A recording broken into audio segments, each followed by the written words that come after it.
Yeah, hi, I'm John Mason. My current role is CEO and founder of a company called Sideways, and it's a learning platform. So centered around visual learning or video-based learning, I guess, which we've been doing for the last 10 to 15 years. We kind of pioneered how learning we could take from, these stuffy learning systems or platforms or learning management systems, as they're called, and really look at how younger audiences wanted to connect with content. And content now, when we started, was like 2 to 3 minutes long video wise, but now we're getting down to videos that last for 15, 30, 60 seconds sort of thing. So it's been a very fast-paced 15 years, learning as we go and helping many brands to better understand how to connect to their learning audiences. But it's gone in the flash of the eye, and then there's always new technologies that are catching up, and so it's something that we really work hard on, making sure that we're supporting the learner. It's all about how do we help them to learn better. So it's been a lot of fun doing it, and we've learned a lot along the way. And so what we're going to talk about is cracking the nut of visual learning for directors. Yeah.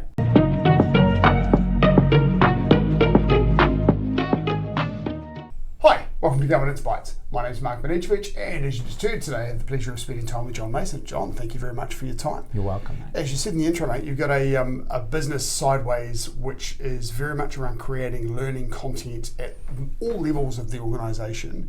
And your experience over the last number of years is that videos and really attention spans are getting shorter and shorter and shorter. Exactly. So the 15 to 25 minute videos that I do for Governance Bites may not be targeted at the right level, but I'm having fun and hopefully you are enjoying it too. My first question for you is, why do you believe visual learning is critical for today's boards?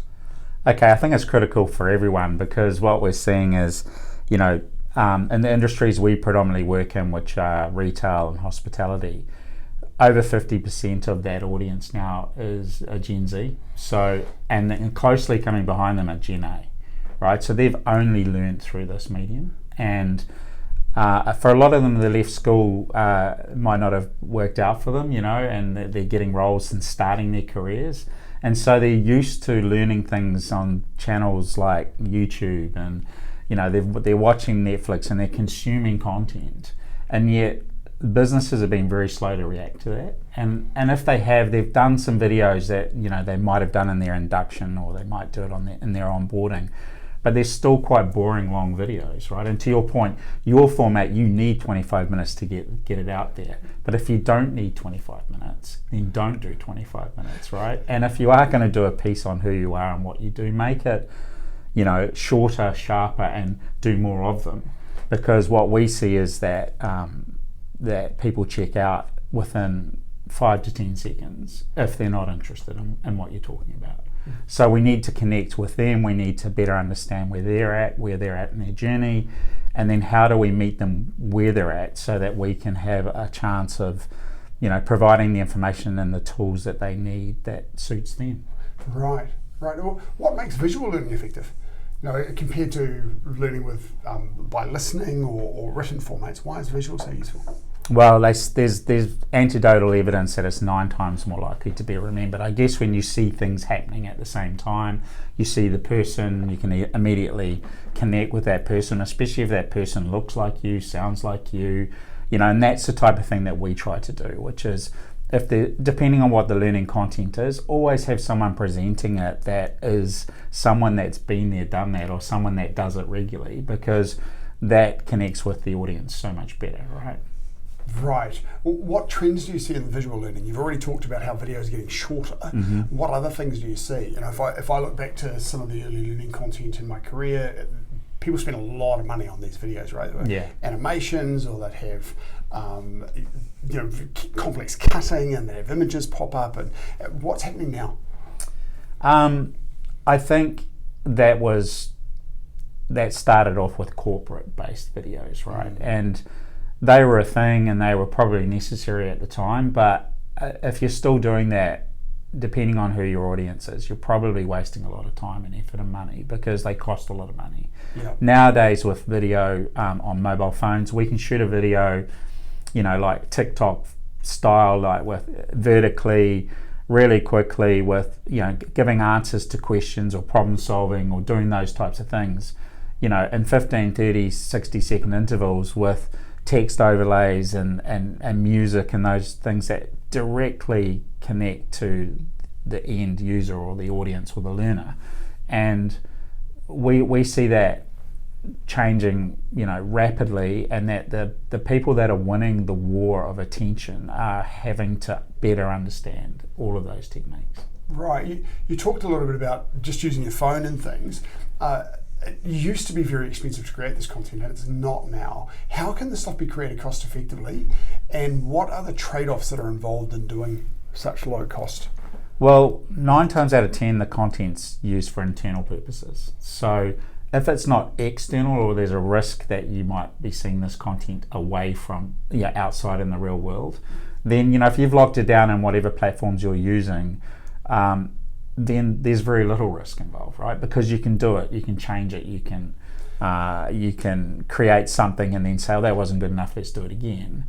And you can reach out to your people. So we believe in the power of peer-to-peer learning, which is where we identify problems, we find solutions, we find the people that are good at the things that we need to illustrate, and we film them doing it in their natural environments, where being natural, being authentic really counts. Because if you don't share that authenticity with learners, then they think it's a corporate video and they switch off. Right. If they think it's a video based on people, like I said, things they can recognize, people they can recognize, habits they can form themselves, then they get really interested in that. So if you think about YouTube, we look for how to do something in YouTube, we find the video, you don't know those people.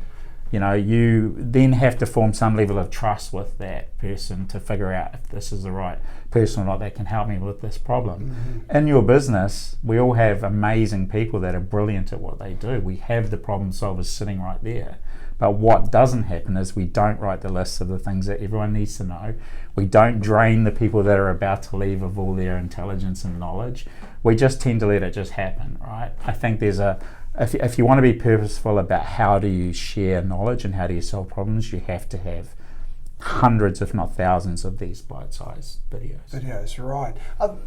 Traditionally in all sorts of corporate style videos, you'd have branding through the video, maybe a watermark, those sorts of things. Are you putting those in these short 10, 15-second videos? No, I mean, again, that's wasteful and it's time-consuming and all those sorts of things. People want you to cut to the chase. You think about it yourself. If you start watching a video on any medium across any of the things that you do at home, you switch off within seconds, right? In 30 seconds max whether you're going to keep watching. Mm-hmm. If you're going to watch a film for longer in a minute, or a new Netflix series, or whatever it is. If they don't capture you in that first 30 seconds, your mind's already drifting off. You're picking up your phone, you're checking out, you're just going to let it go, right?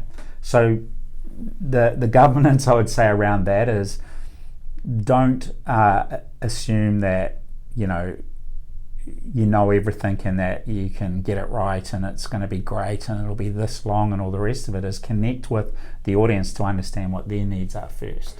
And this sort of learning can be done at all levels of the organisation, as you say. So It can be from people flipping burgers right up to the directors on the board, sharing tips with each other and things in short, tight clips. Yeah.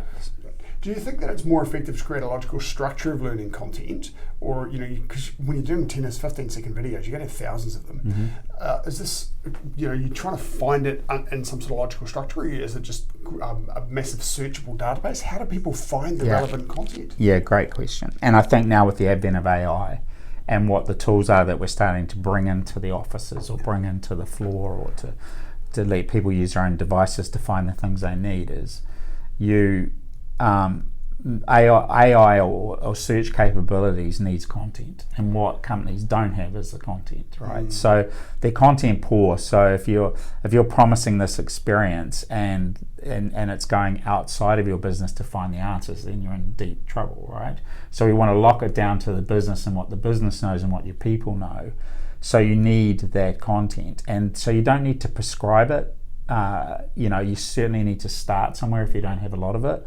And what we're trying to introduce with companies, and the companies and our customers that do things really well, is start by a list of the things that you wish your people knew better.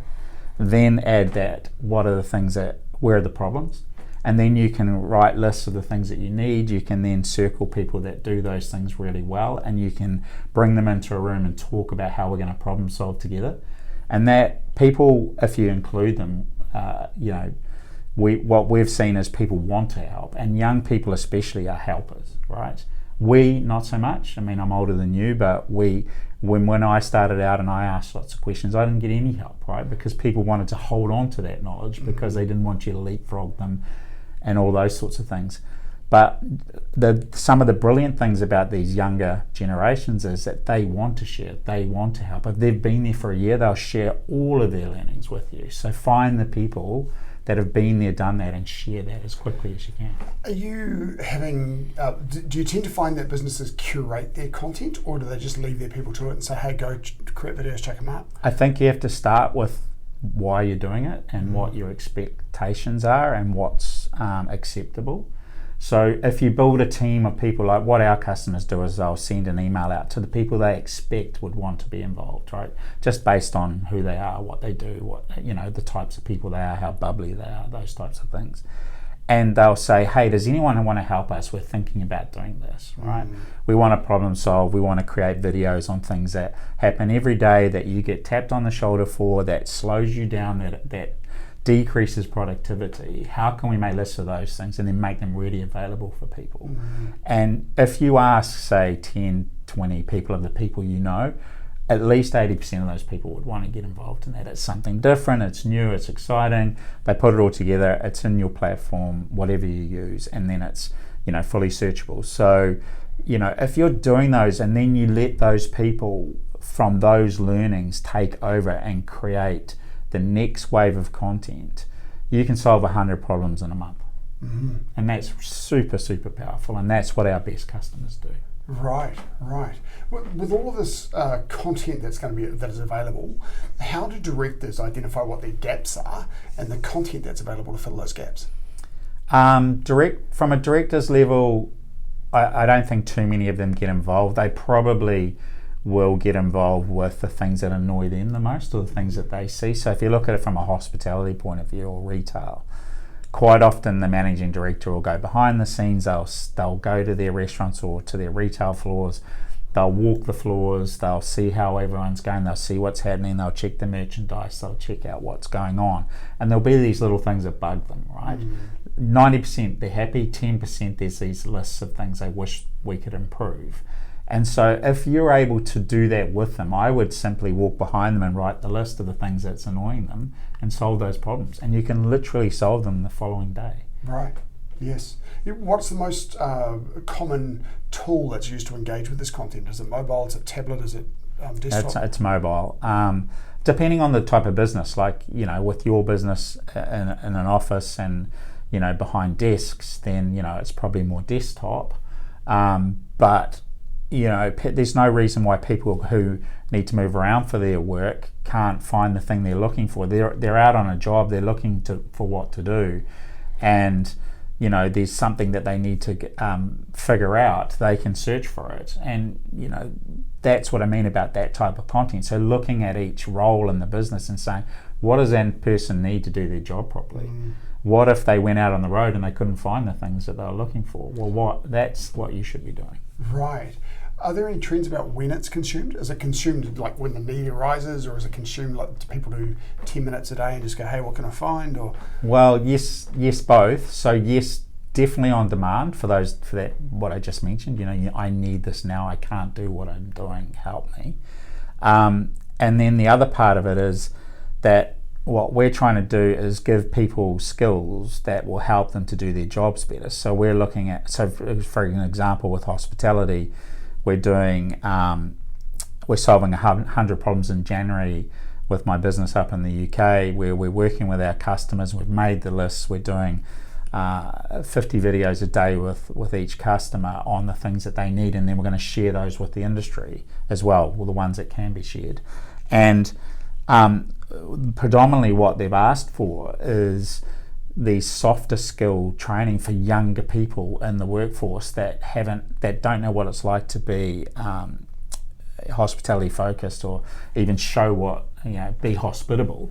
So they don't look you in the eye. They take you a drink. And don't look at you. They put it on the table and they go. And all of those things that are lost, we need to bring back again. And we just need to show the examples of shiny, happy people doing these things in a way that connects with them to go, oh, okay, I see you get a better reaction if I do this, or if I ask you if you want another drink, it's not hard, and those types of things. So yeah, what we want to see is people tapping into that knowledge, a bit like a masterclass, if you like, in terms of, I like that, I want to find out some more. So that's been tagged, and I can follow that kind of deep dive into it more.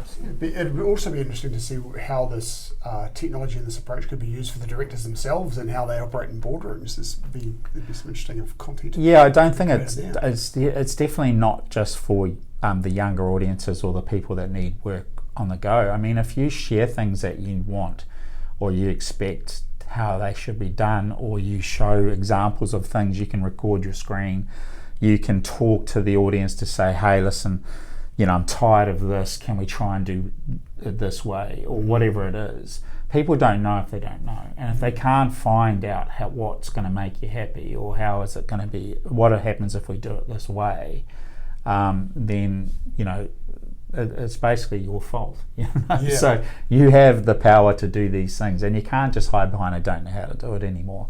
It's very simple. Get someone to help you and share your thoughts. And also what we see the best business owners and leaders do is share regular 5-minute bursts of what's happening. And you do that and things change overnight. So. Absolutely, yeah, keeping the team informed. Yeah. What do you think? You mentioned artificial intelligence before, and video generation and artificial intelligence is moving in leaps and bounds. Yeah, it is. Yeah. We've also got advances in data visualization. How do you think those sorts of trends those sorts of technologies will improve? Well, unfortunately, I think corporate will take that as this is easy to do now, but no one wants to watch that right now. It's not. You could argue that it's good enough, but I would argue that human beats AI all day long, and I think the point of difference is being human. So human to human. So our mantra is, our videos are by humans for humans, or by people for people. Right. And you connect better to that. If you see some AI that's been generated, the tone doesn't sound quite right, it's a funny accent, it's people, but you can sniff that out pretty easily. Right now, it will get better, and maybe it'll be able to just use us and do it, and without it. That does with Heijian and Synthesia and tools like that. All of those types of things, but I think you can still smell that a mile away, right? We are putting our hat on human-led everything and using the AI to surface what you need. Right. So AI becomes the search engine rather than involved in the video generation, because you want the authenticity. You might be able to get a few clips out of it if you need them, or that type of thing, but do not treat it as your new video tool. Right. At your own peril, that is. That's my opinion. So, now, a final question for you. What is the best governance advice that you've received? You've been involved in training with Faraday and so forth. What's the best advice you've received about being a director? About how learning applies to that, do you mean? Yeah, you can put a learning lens on that question if you like. I think that from what I'm seeing, it's just how, especially here in New Zealand, it's like technology it's moving so fast, but I don't think it moves that quickly in the boardroom or with directors, or they don't have a full appreciation of it. And I think you can learn more from your kids than you can from, in an office. So it would be about embracing it, and especially if you want to connect to your younger teams. I just walked into your building and just seen a lovely array of young people that look like they're a bit nervous, they're going for job interviews and those types of things. If you want to talk to them, you're going to have to use tech. They're not going to be able to talk face to face with you. So I see the biggest barrier for anyone in leading organisations, leading teams, is not connecting to them how they want to be connected with. So two things I think I take out of that. One is around the generational shifts and learning how to communicate with different generations, which is a significant one. The second one is that directors do have to have, they don't have to be experts in technology, but it's really important for them to keep up with what's happening in the technology space so that they can make effective decisions for their businesses. Yeah, 100%. And look, what I see is just, which is kind of frustrating, is just this default to Microsoft or default to how we've always done it, or I don't know enough about that, it's not my bag, I'm too old, or whatever. Depending on the size of your organization, depending on how much effort you want to put into this, if you don't embrace it or at least have some sort of knowledge of it, you just get worse, right? You're not going to get better.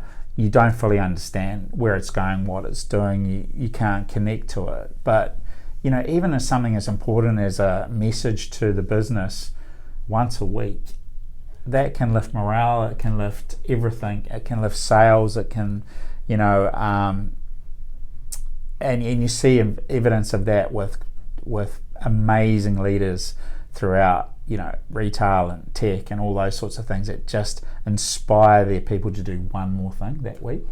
And it only takes a couple of minutes to record this video. 90 seconds. Absolute no-brainer. Hey, this weekend, why don't we just try to make one more sale? Sell a dessert, sell a dress, sell the belt for the dress, or sell and that just stuck in your brain.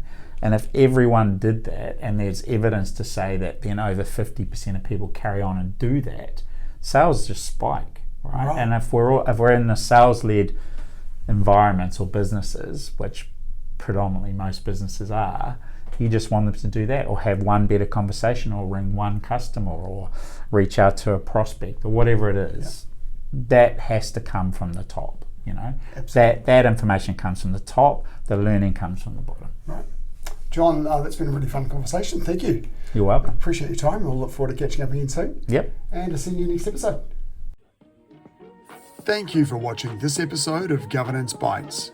We have more episodes on YouTube and your favourite podcast channel, where I interview directors and experts on various topics relating to boards of directors and governance.